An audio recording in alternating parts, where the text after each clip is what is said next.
ये अवचेतन मन की शक्ति से संबंधित मुख्य बिंदुओं का हिंदी में सारांश है। द्वितीय मन।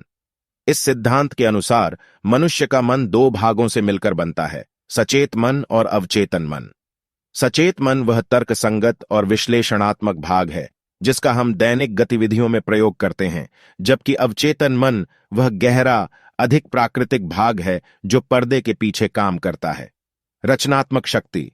अवचेतन मन अत्यंत शक्तिशाली और रचनात्मक है। यह अंतर्विद्यालयी तरीके से नहीं समझता कि क्या वास्तविक है और क्या कल्पना का भाग्य है। यह उसे सच मानता है जो सच्ची मनसा और विचारों द्वारा उसे दिया गया है। विश्वास प्रणाली। अवचेतन मन अपने विश्वासों, अनुभवों और विचारों के जरिए अधिक प्रभावित होता है। यदि हम सकारात्मक और शक्तिशाली विश्वास रखते हैं तो अवचेतन मन उन इच्छाओं को पूरा करने की दिशा में काम करता है।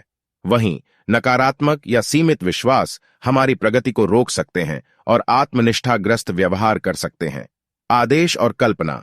अवचेतन मन की शक्ति को उदाहरण करने के लिए एक तकनीक है, सकारात्मक आदेश और कल्पना। सकारात्मक विचारों के अभ्यास और अपने अनुमानित परिणामों की कल्पना करके हम अवचेतन मन को उन लक्ष्यों की प्राप्ति की दिशा में काम करने के लिए प्रोग्राम कर सकते हैं। आकर्षण का सिद्धांत। अवचेतन मन की शक्ति को अक्सर आकर्षण के सिद्धांत से जोड़ा जाता है, जिसका मतलब है कि समान के समान खींचता है। यदि हम सकारात्मक विचारों पर ध्यान केंद्रित करते हैं और स्पष्ट उद्देश्य रखते हैं तो अवचेतन मन वास्तविकता में उसी तरह की घटनाएं और अवसरों को आकर्षित करता है। उपचार और स्वास्थ्य। अवचेतन मन का यह कहने का मतलब नहीं है कि यह शारीरिक स्वास्थ्य पर प्रभाव डालता है।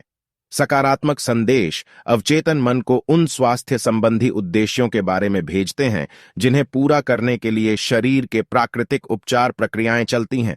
भय को दूर करना। अवचेतन मन भय और भयानक अनुभवों को दूर करने में उपकारी हो सकता है। नकारात्मक संबंध और भावनाएं को फिर से प्रोग्राम करके यह तटस्थ हो सकते हैं या बिल्कुल नए भय के लिए आत्मविश्वास कर सकते हैं। सारांश के रूप में अवचेतन मन की शक्ति हमारे विचारों, विश्वासों और भावनाओं को आधार बनाकर हमारी वास्तविकता को आकार देने में समर्थ होती है। हमारे विचार पैटर्न के बारे में जागरूक होकर सकारात्मक मानसिकता बनाए रखने और अवचेतन मन को प्रोग्राम करने के विभिन्न तकनीकों का उपयोग करके हम व्यक्तिगत विकास, सफलता और समग्र कल्याण की ओर प्रयास कर सकते हैं।